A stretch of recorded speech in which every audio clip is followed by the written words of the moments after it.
बंगाल पहला राउंड जिसका इंतजार सारा देश कर रहा है। 23 तारीख को बंगाल के 16 जिलों में 152 सीटों पर मतदान है और ये बीजेपी का गढ़ वाला इलाका। पिछले विधानसभा में जहां पर बीजेपी ने 77 सीटें जीती थी, उसमें से 59 सीटें यहीं से थी। जितने भी आप ये ऑरेंज इलाके देखेंगे दोस्तों, और 35 सीटें ऐसी बताई जाती है जहां पर जीत का अंतर सिर्फ 5000 से कम था। बीजेपी के लिए ग्रो करने वाला इलाका, इसलिए जब भूपेंद्र यादव ने भी कोर कमेटी में अमित शाह जी को प्रेजेंटेशन बताई तो बीजेपी ने पहले फेज में ट्रिपल डिजिट कोट करके रखा हुआ है। और 3 दिन पहले जो बीजेपी का संगठन का फीडबैक निकल कर आया, बीजेपी लगभग 89 सीट ये पहले फेज से जीत सकती। दीदी के लिए यहाँ पे सस्टेन करने वाली बात है। अगला जो 29 को जो फेज आएगा दीदी का, वो स्ट्रॉन्गर इलाका है। और दोस्तों ये फेज डिसाइड करेगा कि बंगाल में जो चुनाव हो रहा है वो भय मुक्त तो हो रहा है या नहीं, क्योंकि सर्वेलेंस लगाया गया, ड्रोन की निगरानी की जा रही है, टीएमसी के गुंडोज को पकड़ा जा रहा है, हथियार के साथ फोर्सेस तुरंत वहां पर पहुंच जा रही है। और पूरा चुनाव देखेंगे जो मोदी जी, अमित शाह जी या फिर हमारे फायर ब्रांड योगी जी, हिमंता बिश्वा शर्मा जी, जिन्होंने जो नैरेटिव फेंका, जो मुद्दे फेंके,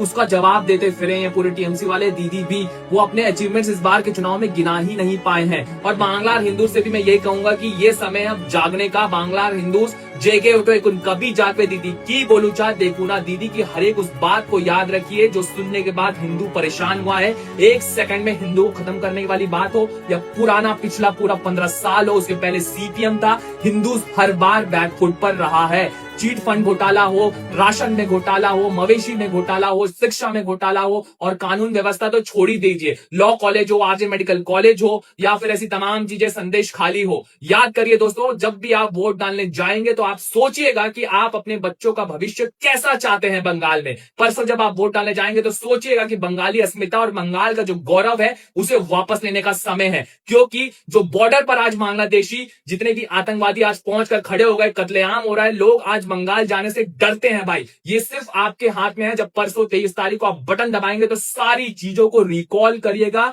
जब जब हिंदुओं के त्योहार आते हैं, जब जब हिंदुओं की बात होती है, तो उधर से जो टीएमसी गुंडे कैसा रिएक्शन आता है। जो हिंदू महिलाएं जो पलायन कर रही है, वो कहती है कि मेरी बेटी को हम दूसरी जगह भेज रहे हैं। कई ऐसे वीडियोस देखे गए हैं ताकि कोई गुंडे आकर उसे उठा ना ले। और सबसे बड़ी बात दोस्तों, घुसपैठी और एसआईआर। अगर बंगाली हिंदूज को दूसरे कश्मीरी पंडित बनने से बचना है तो सही जगह बटन दबाइए। क्योंकि अगर दीदी रिपीट होती है तो सच मानिए, क्या पता जहां पर मोदी जी ने झालमुरी खाई है उस दुकान को भी कोई लोग आकर जला कर रखते। मिलते